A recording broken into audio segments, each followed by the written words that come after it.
Welcome to the Clarinet Ninja podcast.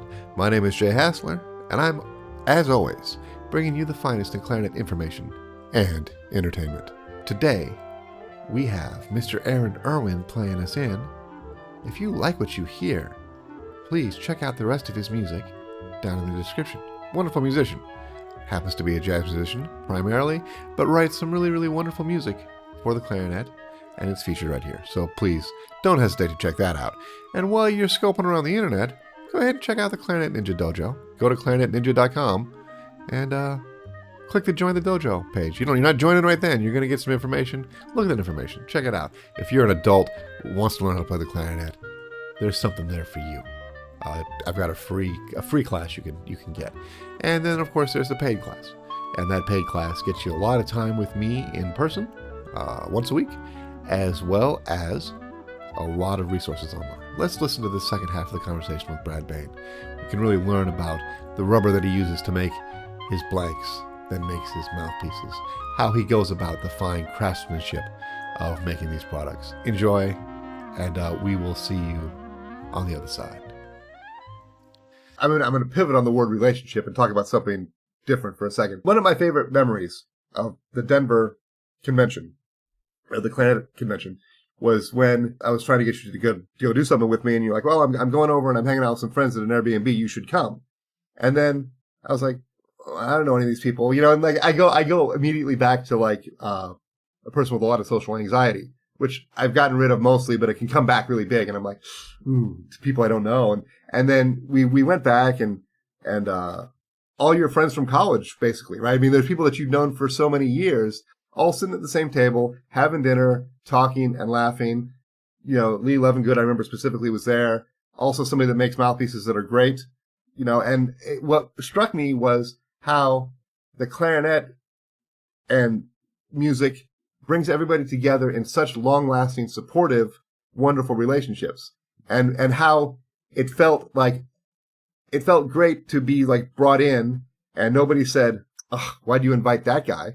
They may have thought it, but they hit it really, really well. But just to kind of witness the banter that goes along and the relationships that are formed over those years.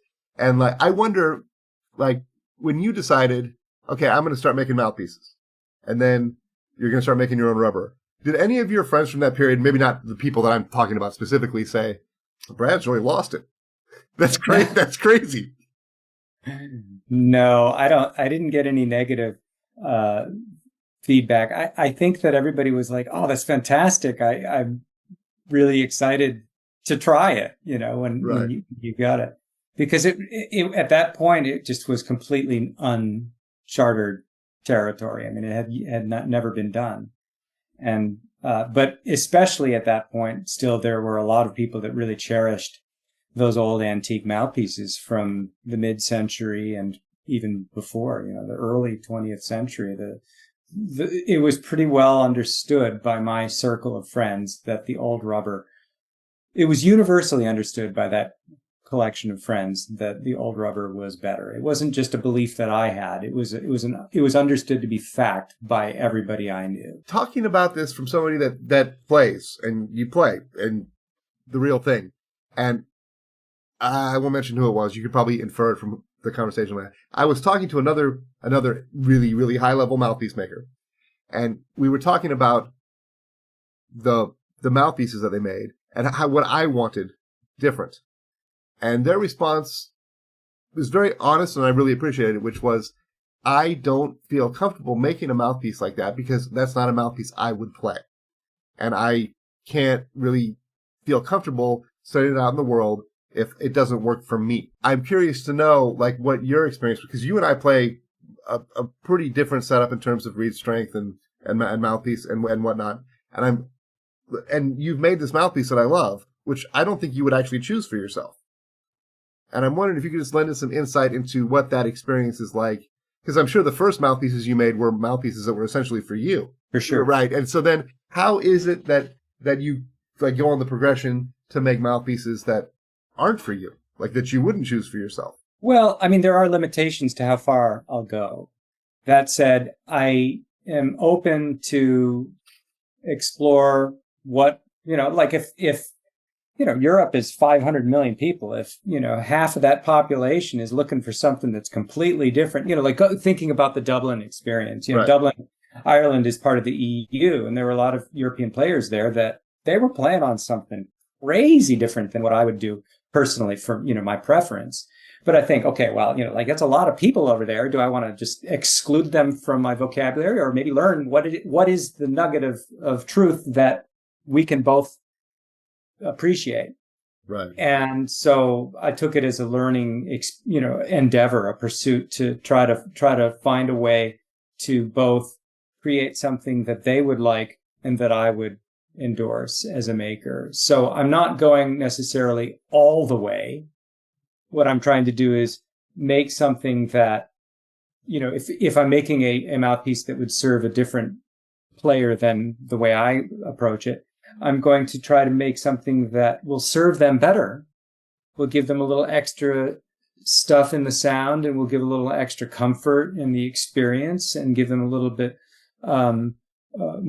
more security in their response. Maybe they don't even know it at the beginning of the conversation, but by the end, they are relying on it and they're appreciative to have it. So I guess what I'm saying is I'm open-minded to learn, and I'm old enough and stubborn enough. I was going to say wise enough at first, but I didn't want to sound arrogant. So I'll say I'm stubborn enough to say, to have boundaries and say, no, that's not what I'm going to do. But, I'm so glad that I'm open enough to have added some options beyond my own personal ones to my business, because it broadens my reach and it expands my community of friends. I mean, every customer that I communicate with, I treat them as a friend, and they ultimately become friends because we have so much communication. And I love the fact that I have such a large network of people that I can call friends because of the business has introduced me to them. From the first conversation we ever had, I remember I was at my mom's house in Arizona, and I had emailed you to try and buy some of these reed cases before they came out so I could make a video when they came out. And you said, oh, just give me a call. And so, like, again, that's another moment you wouldn't hopefully know. That's my social anxiety was like, oh, I'm going to call Brad Behn on the phone. He's famous. I don't know. I felt a lot of that. But then from the first moment we started talking, I felt like I'd known you my whole life. You do a very good job with that. And it's something that appears to be very natural for you. And it's very comforting, and it feels a lot of times, not so much with clarinet mouthpiece makers, but with saxophone mouthpiece makers, they're kind of frightening. But again, I don't want to call anybody out, but like it feels like if you don't like what they make, they're going to be angry at you. Uh-huh. And I've never gotten even a shred of that from you. But I want to pivot to your non-mouthpiece products that are sitting here with me, and for the video part of this podcast, I'll put some things on the screen so people can see what I'm talking about. But these reed cases and what went into them, it's really, really amazing. When I think of people that have innovated something that is really different, I mean, I feel like your mouthpieces are different. They're made out of something different. They're different. But like you said, they're still, to somebody who doesn't know, and I would almost consider myself someone that doesn't know in terms of looking at something, at a mouthpiece. I can look at it and I can say, oh, that's got thin rails or not thin rails, or that's an open tip. But that's about as far as I can go. I can't look at it and tell anything else. But like these reed cases are absolutely different than anything that came before it. And your barrels are also, they're different than anything I've ever had on my instrument or in my hand. And I'm curious to know, like, and I remember the thing I said to you, this has gotten all meandering, but like the thing I said to you when we first talked was, I admire the fact that you have an idea and you actually do it. Because I've got lots of ideas. I've got the greatest clarinet case that's ever existed. It's right up here. I haven't ever built it, and I never will. Because I don't follow through on things like that. That's what's amazing about my online program, is I followed through on it. I had an idea that I believed in, and I did it. I'm growing up. But like, my case is never going to get made. But like, when you were thinking about these reed cases, what prompted the initial idea, and how many iterations of this did you go through? You sometimes in life, you take advantage of a moment of inaction or bad opportunities. Basically, it was during the pandemic, and I had just hired an engineer to program and operate the CNC machines.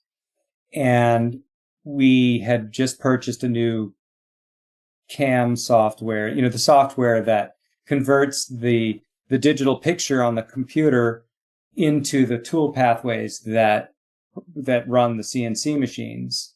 And it's a very expensive software package that has a secondary software package that translates those tool pathways to the specific machine that we're operating. Those are called, it's sort of like a sub program. And those programs needed to be custom made by that software company for our machines. And we had about 6 weeks where we were sitting there waiting, because this was an all new reset for us. I got a new employee, a new software package, and I'm paying him all this money to sit on his butt and do nothing while we wait for the software to be made. And so he was great. He's like, well, what do we want to do? Let's design something. And I'm like, well, in the back of my head, I always wanted to make a clarinet case. This would be your opportunity, right? So I was like, I always wanted to make a better reed case. So, all right, let's do it. And he's ready to program the digital, it's called a solid model, the digital picture of the reed case. And so I told him what I wanted to do, and he did it. And then we had a 3D printer. We had one 3D printer just a couple of months before he came on, and he had experience with 3D printing. So we were able to print some prototypes. And then that process was about, it was either a year or 18 months. I can't remember, where we did this design and that design and this design, that design. And then at the Reno Clarinet Conference, I had some prototypes that I was actually using, and I had used these prototypes all the season, for the 9 months before that conference, just personally to make sure they're doing what they're going to do. And at that point, the machine shop was up and running, so he could do other things. But it was just that initial 6 weeks where we were down, we just dedicated towards this reed case project and some other things as well. And so it was the right time where our brains were on it and we were creative, and I was a smart enough reed maker and experience with clarinet, and I had my concept of what I wanted to do, and it was natural. These ideas just kept on coming. And, there were a lot of, the original design is very different than what we came up with, because it was an evolutionary process. And every step of the way, these new ideas improved it one more degree. In fact, I remember in February, about 3 years ago, is when I released the reed case at the TMEA conference. That was when I introduced it.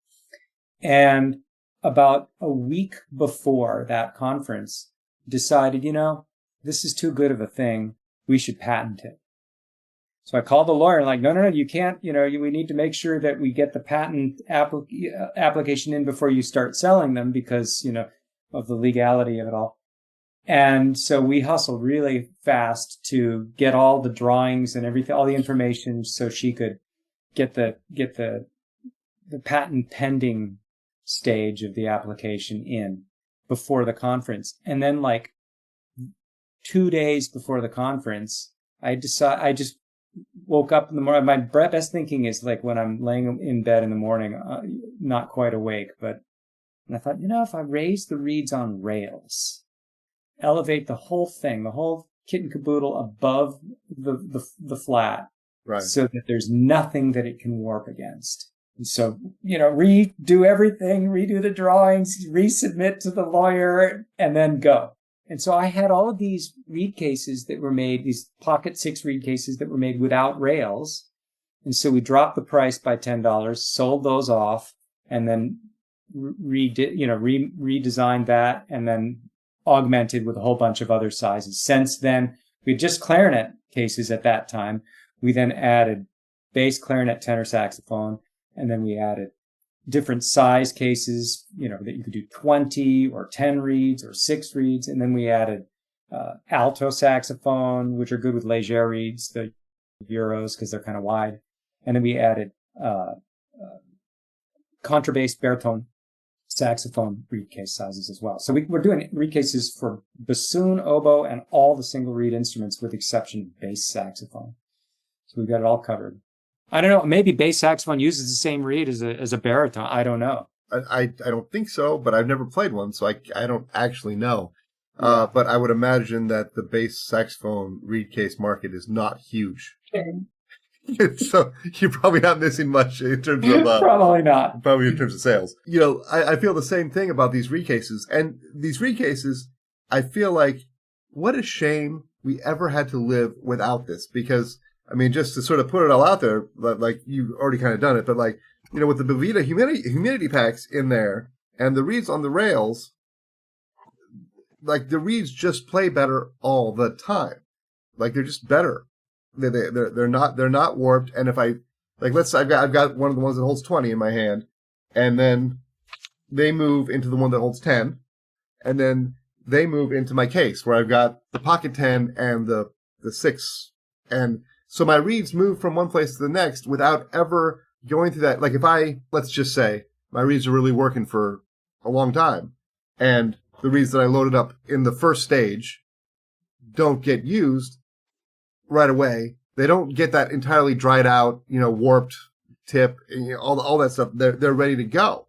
They're in the same condition that I left them, and that's where I find the most benefit of this is. There's benefits everywhere about the reed cases, but when they're sitting at home waiting to be called up into the big leagues, they're more ready to go. And I find that I have more success working on the reeds because those reeds haven't dried out in the same way. They're much more stable, and I can just go with them, you know, and I don't have to worry. Like if I don't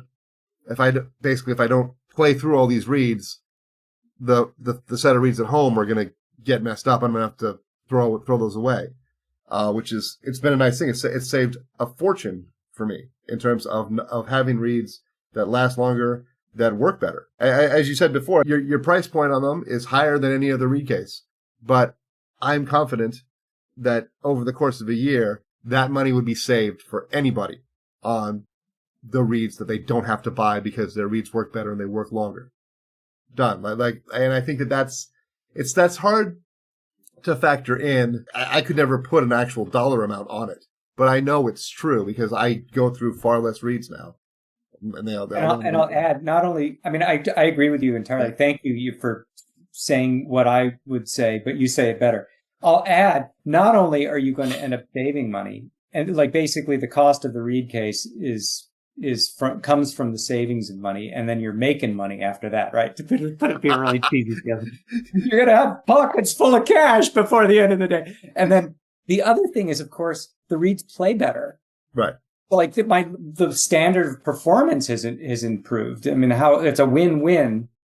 I think all the time with my reed case, gosh, I wish I had these things 30 years ago. I mean, how much better it would be. Also, like, you know, there are people that are always scraping the flat side of the reed. Right. I don't need to do that. I just put it in my reed case and let the reed case, you know, work it all out.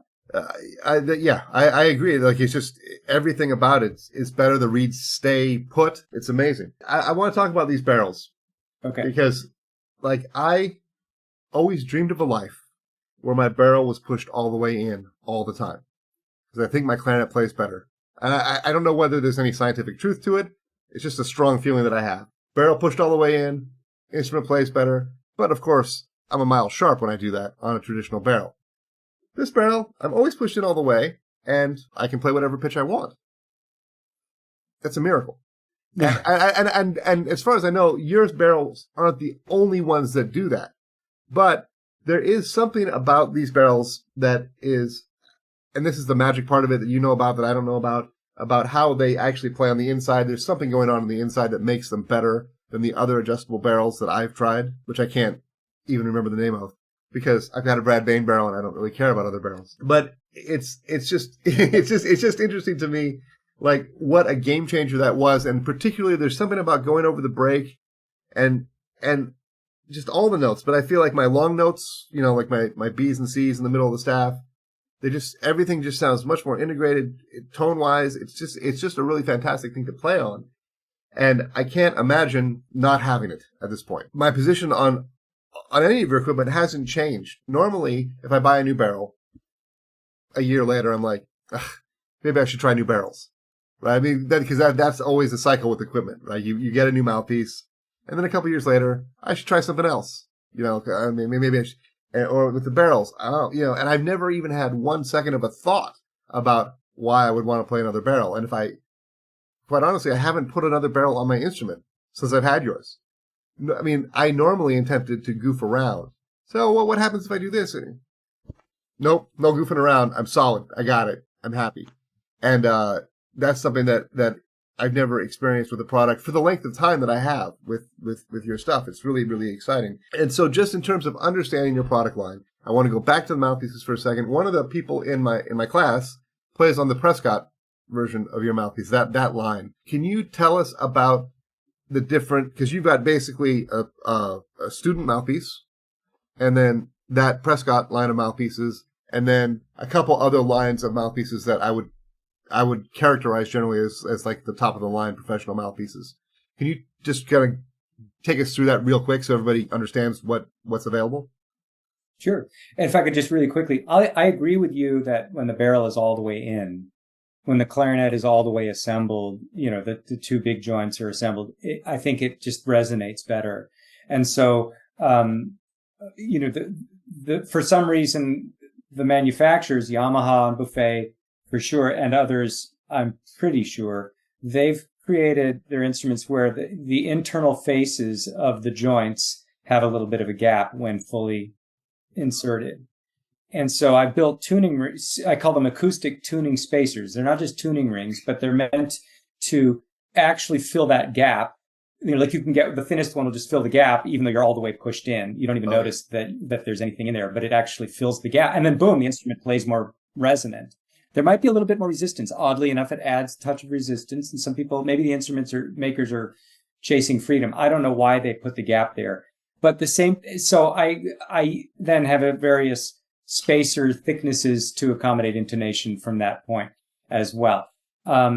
So the same idea with the mouthpiece barrel connection and the barrel clarinet connection. I have those internal faces butt face. They're touching one another on purpose because it just resonates better. Same thing that you basically said. And then you just simply extend with the ring from there. But my idea is all the joints need to have butt face to face contact. I like the whole butt face idea.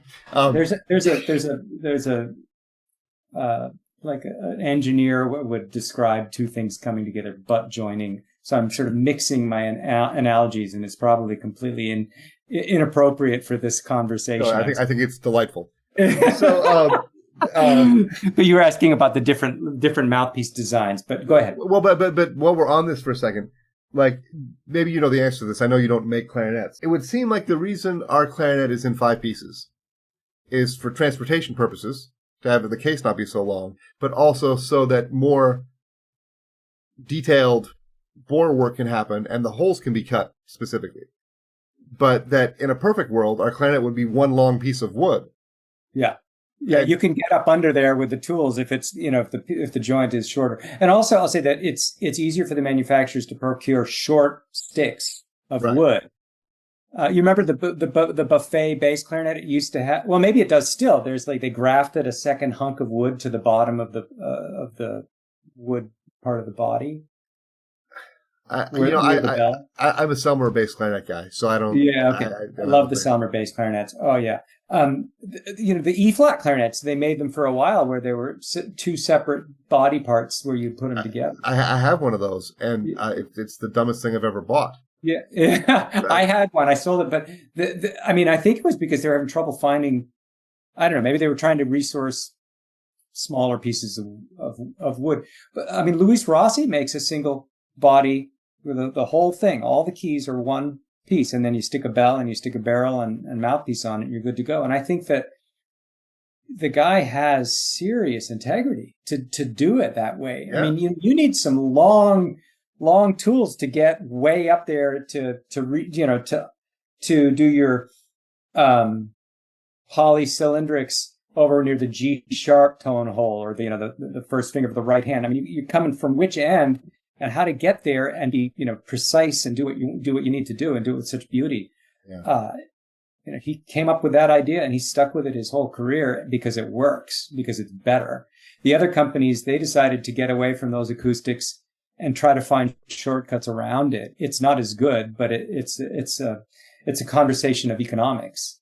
Luis isn't about the economic conversation. He's about the artistic conversation. Not to say the other makers are absent the artistry, but, he's that personal integrity. I just think it's fabulous. So it is handy to have a small case though, isn't it? I know, right? I mean, yeah, I wouldn't want to carry on a case that long, all the time. That would bum me out. But true New Yorker. I know. Yeah. I just pull the suitcase out of my trunk and I wheel it to the orchestra. Yeah, no, I'm loaded up with bass clarinets and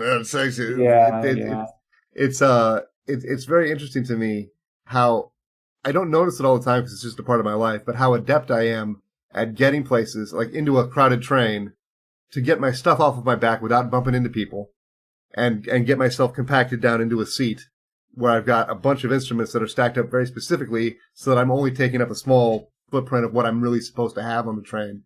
because it can be really problematic. If you're carrying a bass clarinet on a crowded train on your back, you can't see what's going on and people aren't used to that sort of thing on people's backs. It can be problematic. But so let's go back to the mouthpieces. Tell us about the mouthpieces and what the differences are in terms of. So first of all, all of my mouthpieces are always in a state of evolution. My flagship Epic mouthpiece is solid where it is. It's not going to change. But I've also got some other things like the one that you have that is different, that is not on the website, but so there's always a state of development and explorations. But starting from the lowest price, I have the Overture mouthpiece that's plastic. And then the next level up is the Prescott, which you mentioned. You have a student that's using. And that's made from our hard rubber material. We have two different hard rubber materials. Well, three. But that one's called Behn Rubber 2. And we CNC make those in our factory in Oklahoma from rubber rod. And the goal about Prescott is to make a professional level mouthpiece at a price point that the average player moving up from their first beginner mouthpiece can still swing. It's $200. Right. And it is highly competitive. I think it's superior to other mouthpieces that are, mass produced, that have a big stake in the market. It has more vibrancy. To be specific, what makes it better? It's a more vibrant, ringing, resonant sound. Coming in the future, I've got this whole exploration since last summer, right around the time that we got together in Dublin. I've been on a dark mouthpiece journey, and that's part of the influence from the Euros in Dublin. And I'll probably make a Prescott Dark as well, coming this year. And so how is it less expensive? Well, I don't do as much of the hand process. It comes off the CNC machine, and I do a little bit of file work, deburring, and just making sure, and I play test it, and it's done. I may decide to face it if I feel like it would benefit from it, but I advertise it as it's a machine finished product. Right. And then from there we go up to the Sono mouthpiece, which is my mid-level. It's a professional art level product. And it gets more of my hand full service. Right. And then from there, my flagship lines, which are on the website Epic, and I have the Epic Dark, which is my new one, and the Epic model HCV. The HCV is the one that's been out since 2015, which is a very accurate copy of my old 1920s precious collector's item, pre-war era, golden era mouthpiece, whose name I don't want to say anymore, and I've been asked not to use that name because that name was taken by another maker, and they copyrighted it and disallowed the industry from using it. I know what you're talking about. Yeah. Yeah. So What I have though is the world's only authentic reproduction of the ideal version of the golden era mouthpiece from the mid-20s. And I have that mouthpiece, and reverse engineered it, and I reverse engineered the material from which it was made, and here we have the epic mouthpieces. Also, I have a bifurcation in my product line, trifurcation, where I have the vintage mouthpiece, same material, just different geometry, and I have different baffle concepts. I've got an S-curve baffle, I've got a U shape to the baffle, I've got a larger chamber, and lots of different intonation standards. You want 442, you want 440. And that will come on the website as the where you can build your own mouthpiece.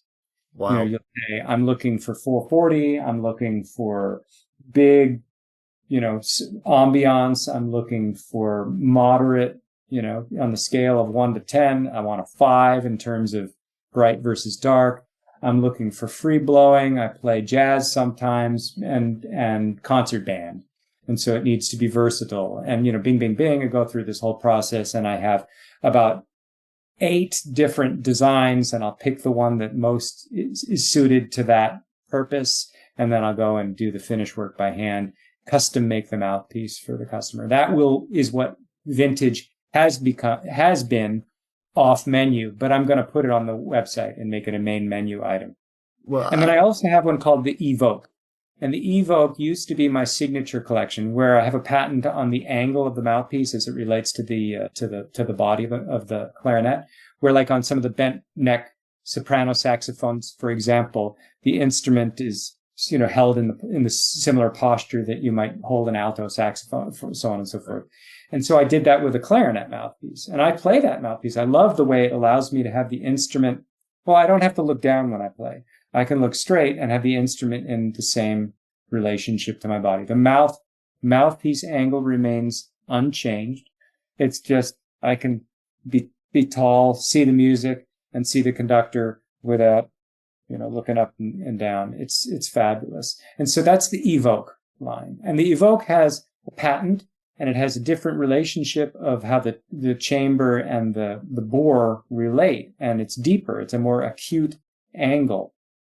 Typical mouthpiece would be like that. Mine is like that. And that creates added depth and a little bit of working resistance. So I deal with that added resistance through the facing and so forth. It's a completely different playing experience and sound experience. It's really wonderful once you get your reeds dialed in. You have to drop a reed strength. I often have a little bit more resistance in the DNA of what I do, to allow the player to go down in reed strength, and then find less overall resistance in the blowing experience and more embouchure physical comfort. But the way the material resonates, the way the chamber interacts with the playing experience, it doesn't have the negatives of a lighter reed. It has the positives of a lighter reed. What are the positives? Ease of propagation. The negatives are to be wild and shallow, but the rubber has got so much core, and the added working resistance in the passageway of the blowing channel is so secure. It has stability built into the mouthpiece such that you get freedom and ease and stability and depth and core. It's like a win-win-win-win-win. The key thing is drop the reed strength and get used to it, right, because it requires relaxing and getting out of the way and just let the equipment serve the process of making a good proper sound. You don't have to bite the focus in or amp up the air to get a connection. Just let the mouthpiece do it for you. And that's in all of the stuff. It's kind of the crux of my purpose. That's everything I do. I want to serve that. But the Evoke in particular, I think, has some unique and compelling adds. That's all super. I love talking to somebody who knows such an extraordinary amount about something that is important to me. I know a lot more than a lot of people, but the difference between what I know and what you know is just, it's an insurmountable gap of information. And I love hearing about it, even though I don't think I could repeat it with any accuracy or genuinely understand it. But here's my sort of numbskull question. Now, a lot of times people get into a thing where they're I'm gonna play this mouthpiece, I'm gonna play that mouthpiece, and they've got too much equipment, and it paralyzes them a little bit.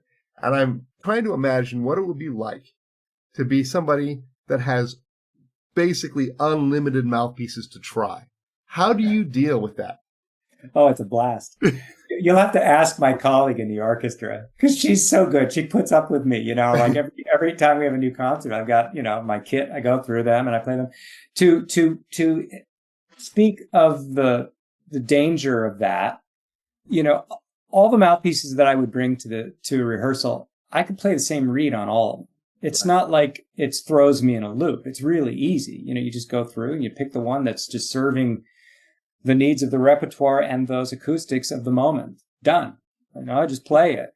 I'm not hurting my experience. I'm just helping it. Everybody should have a little case with 2 or 3 4 mouthpieces, because we're always playing in a different space, most of us, and we're always playing different repertoire, and we're playing different reeds from week to week. And so sometimes that reed that played great on that Pops concert that's kind of dying is no good anymore for the classics concert next week. But if I just put a mouthpiece that's a little bit more resistant, has a little bit more gap, tip opening, it'll put spring new life in a dying reed and get me a whole another week's worth of performance down the road without having to throw it away premature. I just, having that kit of 3 mouthpieces on me, it's a big investment at first, but it'll save you. You'll be having pockets full of money by the end. So it's fun. I just love it. I mean, I remember we were doing Daphnis and Chloe, and the guest conductor, Jerry Schwartz, was coming. It was a big, big week, but I had just at 5 p.m., we had just made, actually it was the Prescott mouthpiece. We just like the first one off the machine. And I was like, this is really good.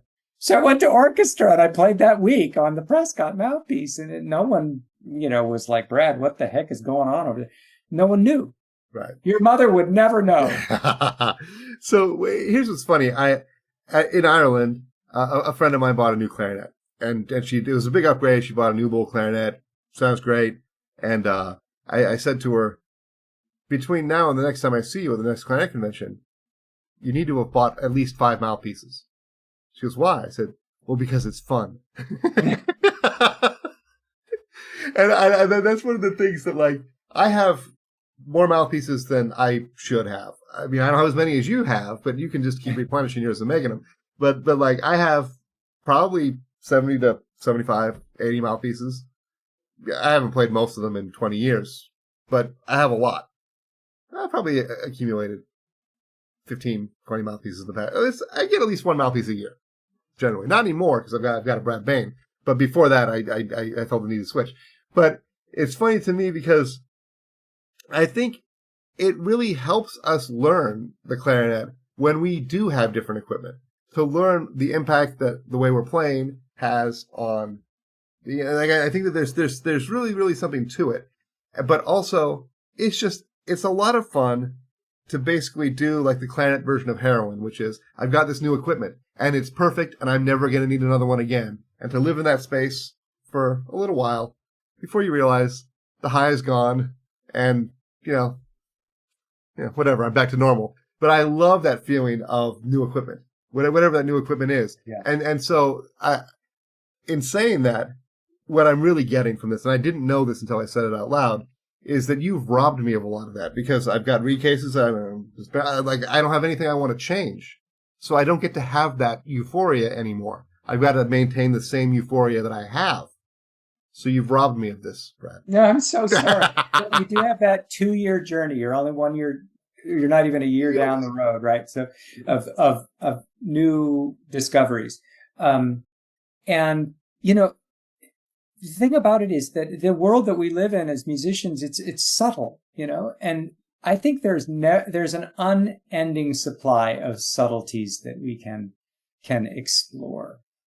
Like just this morning, yesterday I took new inventory of the aria reeds. So I always, when I get a new batch, I go and take a few boxes and I break them open and I play through them all. Like yesterday I did 2 boxes of strength 3.5 just to make sure everything is where I want it to be. And to my great pleasure, I did not throw a single reed away, put them in one of my 20 cases like the one that you've been showing us. And they're all in there. So then this morning, I played through them twice. And the idea is I'm not just, going through and playing and seeing, okay, they're good, we're in good shape. I'm actually living with them and turning them into the reeds that I'm going to use. So I played through them twice yesterday. Probably took 20 minutes to play through all those 20 reeds. And then this morning I did the same thing. But now I'm like, okay, let's take a little scrape. So I had 3 or 4, which are a little heavy for me. The majority feel good. They need a little time to maybe just totally, break in to be reeds that I would go on stage with. And then there are about 3 or 4 that feel light. So what are you going to do with a light reed? Well, you can clip it, but that throws the whole balance off. I like a light tip to finesse and minimal tongue pressure, have still spring and all of this. So I scraped it. I scraped the back of the reed a good amount to balance the way it vibrates in mouth. So by softening the reed, I'm also correcting the imbalance. It felt, like it's just a little bit chewy and soft. So I just scraped down there, and now it just locks in, and it feels more playable. And this is, okay, why am I saying all this? Well, it's a subtlety, right? And it's a reed that would either become too soft and I would throw it in the bin, or, well, let me spend 10 minutes with it and see if I can learn something. And if maybe I can turn it into a reed that I would actually use. I'm not sure if it's a usable reed. It still is a little bit on the light side, but it sounds good. I can make it sound really good and feels really comfortable in its back. I don't have to do any weird cockamamie embouchure manipulation to get it to resonate where I want it to sound in my ears. Yesterday, before I worked on it, it was, now it's E. It's where I want it. Right. And I think that when the mouthpiece, when the reed, when the barrel, when the instrument is producing the E for me, I can relax and be lazy, and it still sounds like it's producing the kind of resonance that I want. It's an old man's quest, right? We want to be able to just, like, why stand up when I could sit down? This is tangential at best, but when I lived in Los Angeles, I used to play in a lot of rehearsal bands. And so, like, rehearsal bands are just bands that get together, like a jazz band, somebody's written arrangements they want to hear, and a bunch of people get together and play them. And so a lot of these rehearsal bands had old studio musicians. Like, they're not working studio musicians anymore, but people that were big in the business 20 years ago that have since retired, basically, and they just want to play. And the thing that I noticed, I got more in terms of watching them play, in terms of how they use their fingers, because they're also probably developing arthritis. Right, so they were very economical with how they use their fingers, and it was very interesting to see these players that were great players and still are solid players, but not, where they used to be. But what they've settled into that might be considered lazy, but is also more than lazy, is super smart, just super smart. And I would watch their fingers, and I learned a lot just from sitting and watching them and how they did things and how efficient they were and how they played. I guess maybe that's the optimistic spin on being lazy, is efficient. But, I get what you mean. Like, I always feel like the less I can do, the better. But, I still play on a resistance setup, and I think I always will to a certain degree, because I think so much of my playing is, the foundations of it are sort of built on that. But here's did you, a couple years ago, put a recording of the Marlborough Festival Orchestra with Harold Wright playing Beethoven 6 on Facebook? Was that you? I was introduced to it not a couple of years ago. It was probably within the last 8 or 9 months. I don't remember when, but one of my customers pointed it to me, and I was like so excited about it that I then forwarded it on my Facebook page. Because here, I kind of don't want to say this out loud. I always appreciated Harold Wright's playing. A lot of the recordings of Harold Wright playing solos, the recording technology is not that great. They're not, from a recording standpoint, that great. And so I never really had that response to Harold Wright that I feel like we're supposed to have as classical clarinet players, right?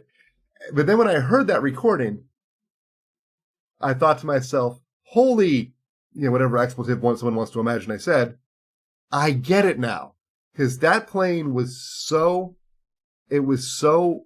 amazing. And the thing that I heard that I never really recognized before was how it's not dark. It's a brighter sort of ringing sound that plays a role in the orchestra that you can always hear it, but it's not getting in the way of anything. But then when it's time to come to the front and it just sings out and it rings, and I heard that and I was like, I finally feel like I'm supposed to feel. Because I honestly struggled at times. Like, what's so great about this? Because I guess I never heard about the Boston Symphony's recordings enough, and I certainly never heard that recording. It was really, really a game changer for me. I was really, really happy that you put that on Facebook, because I was like, what is that? And actually, I emailed the people at Marlboro to see if that could be a topic of conversation in this podcast. But they said, oh, you have to ask the recording company, and then, which I did, and they didn't respond to me. So I wanted to talk to you about it, because it was so, I don't want to say that, like, waking up and scrolling through Facebook changed my life, but it kind of did. Like, it was one of those things where I was like, oh my God. Thank you, Brad. That was amazing. Well, thanks to my customer. I think that Harold Wright is the greatest. And, I was so fortunate to live in Massachusetts when he was in the Boston Symphony, and it was just, all around me on the radio. You'd hear live broadcasts of the Boston Symphony, and it's just like, that's what the clarinet is supposed to be played. I didn't know it was special at the time. It's just what I heard. But then I learned over time that, this man was special, and he had an artistic approach, which was, so far beyond the instrument compared to what we typically hear, that it really transcended the clarinet. It was just solid resonance, and it was solid art. We just played Beethoven 6 in the orchestra last 2 weekends ago. And, I feel like I played it really well. I practiced it all my life, and I was inspired by my teacher, Robert Marcellus. That was a phenomenal recording that was and remains inspirational to me. But when it's go time and you're in the orchestra, that's a really fatiguing piece to play. 5 movements, you're going all the time. It's hard on the face. And then you have to put out these beautiful soloistic moments and, do a nice taper and secure and, all of that. He just makes it sound so easy. And I think it is for him. Everything about his reed craft, he's very crafty with reeds. Everything about his mouthpiece and how supremely resonant it was, and his ear allowing for that resonance so that he could be having ease and comfort so that he could be so expressive. I mean, to be honest, his approach as a musician and a clarinetist, I think, speak in volumes about my inspiration. They are the inspiration in another way of putting what I had already said. I wanted to be easy, the crux of what I do as a maker. Well, just if you want to hear what I'm talking about, just go check out Harold Wright. He's sort of like exemplifies what I dream about. I get it, how things get imprinted and become a part of us, and then that obviously has affected what it is that you're trying to then make in the world, for other people and for yourself. Speaking of Robert Marcellus, have you watched the video? I'm going to plug somebody else's content. The video that Ron Odrich made about Marcellus and his clarinets. Yeah. Amazing. Yeah. That to me is my favorite clarinet video I've ever seen. And I think Tomoji had a lot to do with putting that together. I don't know if you know Tomoji. Do you know Tomoji? I do. Yeah, that Tomoji had really good input in that. I was thinking the same. The love for the clarinet and Robert Marcellus and Bonad and all those people that Ron knew, that just really shines through in that video. And and again, this whole idea, it's I guess they made that movie about the violin that travels through time, but like the fact that Ron has that clarinet and has that piece of history that is so meaningful to us as a community, but particularly meaningful to him. Like, the whole thing is so beautiful, and it's just really, really amazing. And Ron, especially because we both know Ron, and right. I went to his house and I played that clarinet, and I played that mouthpiece that my teacher recorded and performed the Mozart Clarinet Concerto on. That was really special. Well, guess what I get to do tomorrow? I get to go hear Ron Odrich play the clarinet. Oh, great. I'm very excited about it. And it's funny because, he's just a mere 93 or 94 years old now. It's amazing. He is in such good shape. I was just in Massachusetts last weekend visiting my 94-year-old mother. And, when you're that age, it's not insignificant. And to be moving around like he does and so active. Ron has been so kind to me. I spent a lot of hours talking to Ron on the phone a couple years ago, just because, he found one of my YouTube videos and made a really insightful comment about it. We got a little back and forth. And then I learned that his sister-in-law lives 2 doors down from me. Oh, and wow. the other day, actually, I heard a knock on my door. And it was Ron, who was just kind of walking by going, it was really, really nice. I see him at the playground with his grandkids. Super, super nice. It's just, it's fascinating to me, like, what he's done and the elegance by which he's done it, and just how he is incredibly active. One day I got a call from Ron. He goes, "Hey, do you have a piano?" I said, "No." He goes, "My neighbor's giving one away. Just pay to have it moved." So I've got a piano in my house because Ron thought of me, and very nicely. Wow. It's super, super nice. Amelia's consistency with her piano practice is pretty bad, but maybe she'll get there with it. Maybe she'll get it. It is interesting to me to hear somebody who plays the clarinet in such a traditionally good way. Not to say jazz players don't, but he plays the clarinet as a classical player in a jazz style, and like Eddie Daniels does. And I don't know that I would classify Buddy DeFranco as doing that. I think he's still a little bit out of the thing, but I don't know. Maybe that's not fair. But so I'm excited. I get to hear. Check this weekend's big for me. I get to go hear Ron play on Friday. I get to teach my dojo class in the morning on Saturday. I'm going to go to the ICA Lunch and Learn with Kristen Denny Chambers. And then I'm going to hear Joanne Sternberg play the Copel Concerto. Oh, wow. Where's she playing it? Somewhere downtown. I've got to look up where I'm going. I don't know that yet. I mean, I looked at it, but I can't remember. But it's like a big clarinet weekend for me. I'm very, very excited about it. And the cool thing is because, we're both like old now, right? Every one of those people I'm personally friends with that you just mentioned. Right. It's not every day that you can have a conversation with somebody a couple of thousand miles away and we're talking about your own individual life. And I'm like, I know Ron, I know Kristen. Kristen's a former student of mine. Well, sort of. She used to live in Tulsa and I did too. And she's great. And Joanne is a friend from the industry. I've been to her, I've met her and stuff like that. But here's what I was going to say about Ron.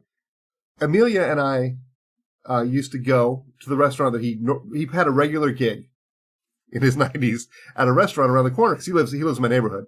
And he would play every other Thursday. And so Amelia and I would go every other Thursday.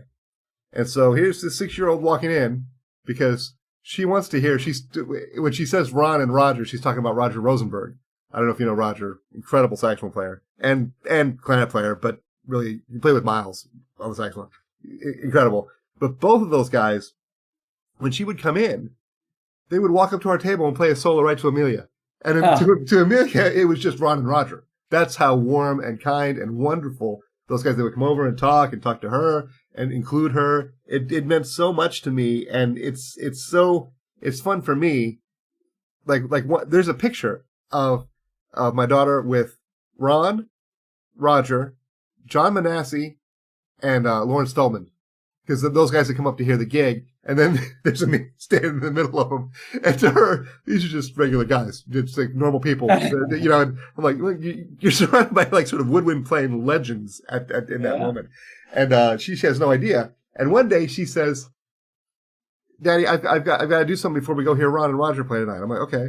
And she sits down, "Take this with us." And I say, "What is it?" She goes, "It's a birthday card for Roger."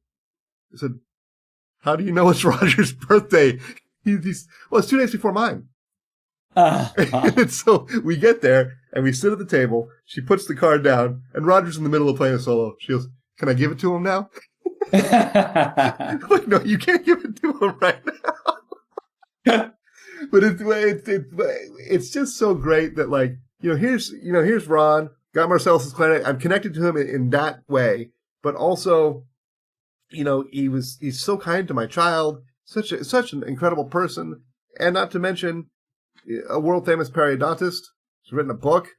It's stunning stuff, and it's really humbling to me that I know you, I know Ron, I know Ricardo, I know Anthony McGill, I know these people, I know Evan Christopher, all these people that I hold up in such high esteem.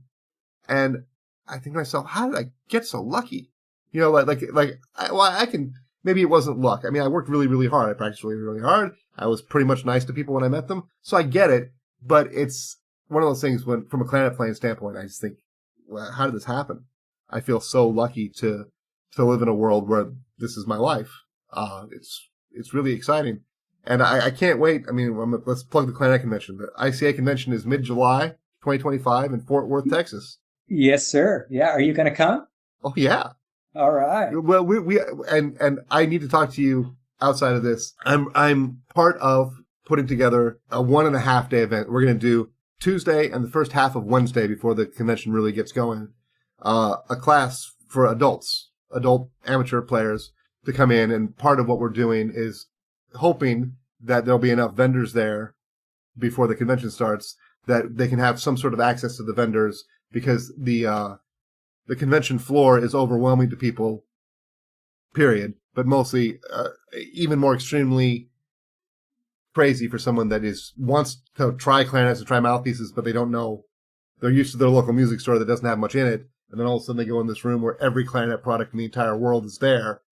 And so we're trying to make it so that they can have insight into what to look for, what to find, how to pick things, and what to do. So between now and the next time we talk, think about what it is that you would feel is the most helpful to them, and what would be sort of like the best way, if you're interested in interfacing with them, what would be the most useful way to have the time and to spend the time, and what would work out best for you. Because that's something that, I mean, just to say, since we're talking to the world, I'm saying this to everybody that's a vendor, and I will be reaching out by email to everybody that's a vendor. But since we're talking, I wanted to get, I'm trying to refine the sense of what it is that is going to be most useful. Sure. I'll be happy to help out anywhere I can. You know, so are these younger players, did you say? No, these are adults. Adults, okay. Yeah, adults, you know, the standard sort of people coming back to playing the clarinet after 20 years, or have been playing recreationally since college, or starting up maybe for the first time. That's the target audience for this. So, but listen, Brad, I gotta run pick up the kiddo, so I've got to go. This has been amazing. Thank you for spending so much time with me. It's really... it's my pleasure. I could spend another 2 hours with you, easy. Well, you'll probably be invited to do so again, because I'm going to have podcast time to fill up. I'm going to need somebody to banter with. Right. So you're welcome to come back anytime. Call me anytime. I'm always here for you. And thanks so much for your kind endorsements too. It means a lot. Well, I mean, it's more true than kind as far as I'm concerned. So listen, man, I got to run. Thank you so much. And I'll be talking to you soon. I want to know more about the mouthpieces that you've made subsequent to the one that I'm playing on. I've got lots of questions for you. Lots of questions, but I'll give you a break for a couple of days since you spent so much time talking to me today. I look forward to it. Be well. All right, Brad. Thank you. All right, man. Bye. Bye. So that's my conversation with Brad Behn. Thank you, Brad, for stopping in and sharing your knowledge and your joy for the clarinet with me and the audience here. We will see you next time on the Clarinet Ninja Dojo. Before you go, don't forget to rate, review, like, subscribe, depending on what platform you are on, so that this can get spread to more people. I'd love it if more people were able to hear this. And there you go. And when you're done with that, go ahead and check out clarinetninja.com, Clarinet Ninja Dojo. I'd love to see you there. Until next time, practice hard.